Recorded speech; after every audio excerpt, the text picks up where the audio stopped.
If I could go back in time, I would change it. I do regret not being with him today. And whose fault was it? Probably mine, yeah. We're in a generation where we all think we have so many options. They may date bad guys in the meantime, but they're going to marry the nice guy. Year 45, I'm trying to find my husband in a coffee shop. Can someone tell me where all the good, godly men went? The ones that highly value women. Talking to different people is draining. You on the phone with one, now you tired, you just want to go to sleep. Another one calling your phone. You don't got the energy to get to this person because you just got off the phone. So now they in their feelings. That shit draining, man.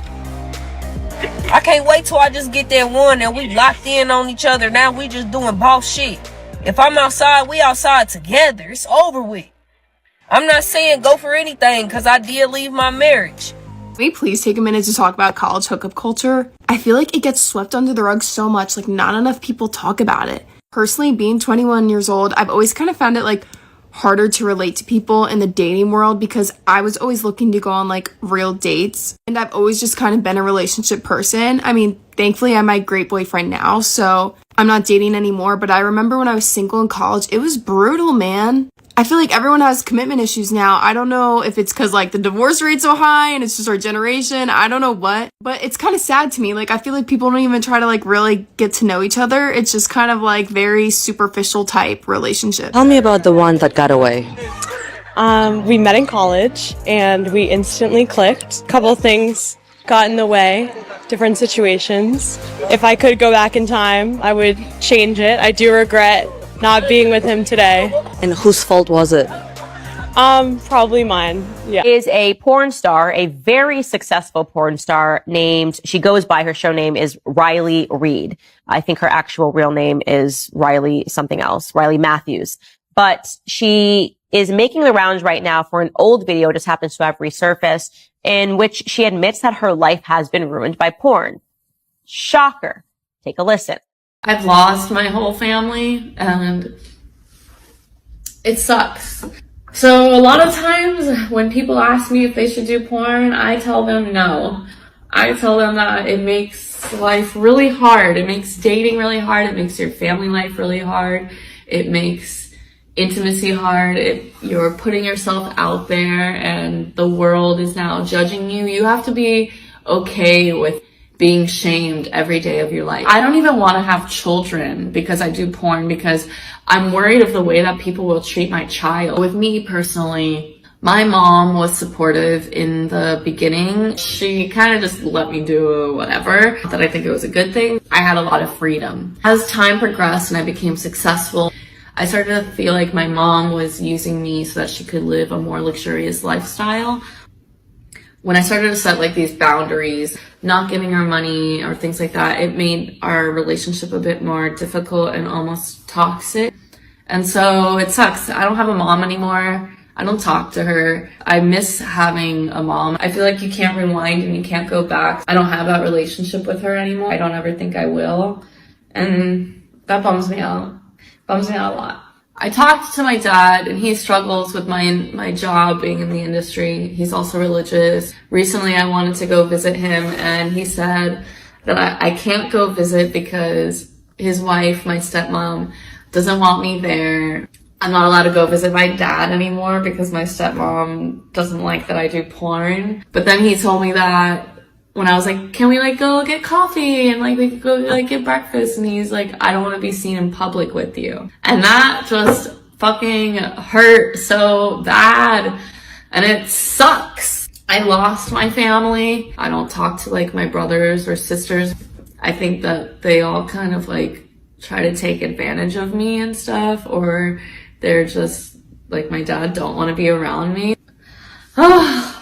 You are lying to yourself about hookup culture. Casually hooking up and getting into situationships that don't go anywhere is unfortunately so toxic to you as a woman.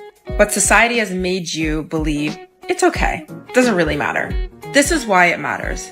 Number one, giving up your body adds to another layer of pain that's inevitably going to come when this man does not commit to you. Number two, You're giving yourself up to a man who has his own history, who might operate from his own wounded places, who might create more insecurities for you, who probably has his own erotic thoughts and desires that might not even align to yours. Number 3, you're disconnecting to your body. Hookup culture makes you believe that you're going to get more experience. That's really not true. Every time you get into a new relationship, it's a new body to learn anyways. And what you should be learning is your own body, what feels good to you.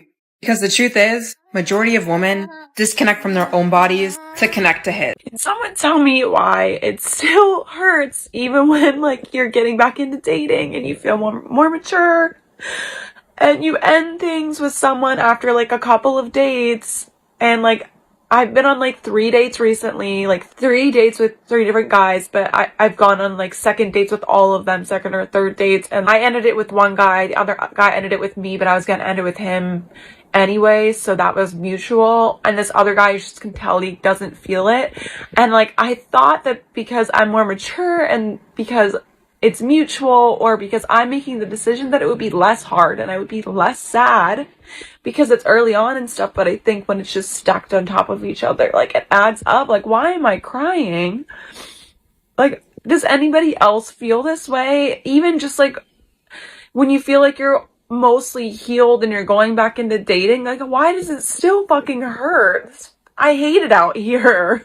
Let's talk about hookup culture. How it leaves you empty, how it leaves you feeling completely drained. When you try to be in this generation's way of dating and you just hook up with people because that's how you feel in the moment, and then you wonder why you feel depressed and drained after the fact because you just gave the most vulnerable piece of yourself away to a person you don't even know for temporary satisfaction, for temporary numbing. For someone who actually is connected with themselves and wants something deep like love, you just having shallow connections and shallow intimacy with people leaves you feeling empty. It leaves you feeling drained. It leaves you feeling numb. It leaves you feeling absolutely nothing.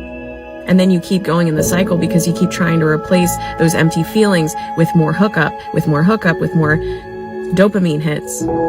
But we wonder why dating is so broken right now when most people are just literally not valid. Hello YouTube, thank you for coming back to my channel. So on today's episode, we have women who are denying the fact that they have literally hit the wall.